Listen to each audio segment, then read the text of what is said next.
The human impact of student debt is best captured by those living with its consequences. Many employers, they require a certificate for permanent roles. Because I can't access mine, I'm often overlooked or limited to short-term positions even though I am qualified and I am capable. Trying to pay this debt is very hard. But the Democratic Alliance Students Organization say the bill is flawed and unnecessary. So the bill does not speak unto that. So we cannot have a situation where it's seemingly so it's a bill that wants to squeeze in a free-for-all situation. NAFSAS is an obligation to do currently as it has a historical debt of over 1 billion. In fact, I think it even goes up over 10 billion over the years that it has piled up. NAFSAS has to do its due diligence and ensure that it needs to communicate with institutions of higher learning to ensure that students have access to their qualifications. That NAFSAS, as an organ of the state, with institutions which are also an organ of the state, need to find each other in a meeting ground to allow all beneficiaries of NAFSAS for over the years to have access to their qualifications. Dasso argues that statutory institutions like NSFAS should resolve historical debt through better coordination with universities rather than new legislation. Meanwhile, SASCO says the problem is not the lack of money, but how public funds are managed.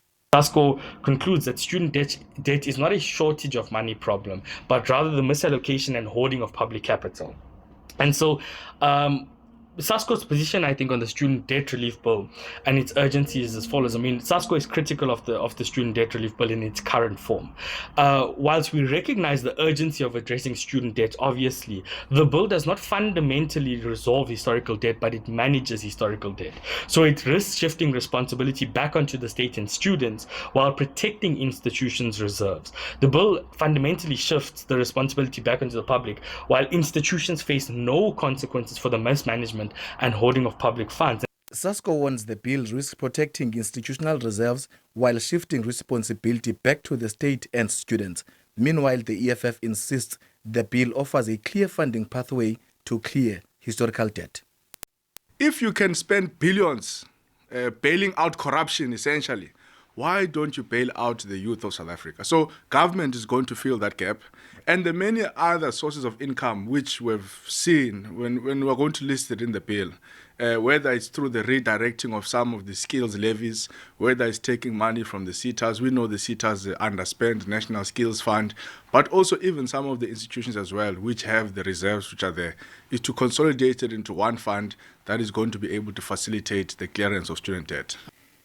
While the discussions about the future of the student debt relief bill are ongoing, students like Buhle Buqa say they remain locked out of permanent work, not because they failed academically, but because of debt. For them, the outcome of this debate will determine whether their qualifications finally open doors or remain out of reach. Nkokile Bandla, SABC News, Parliament.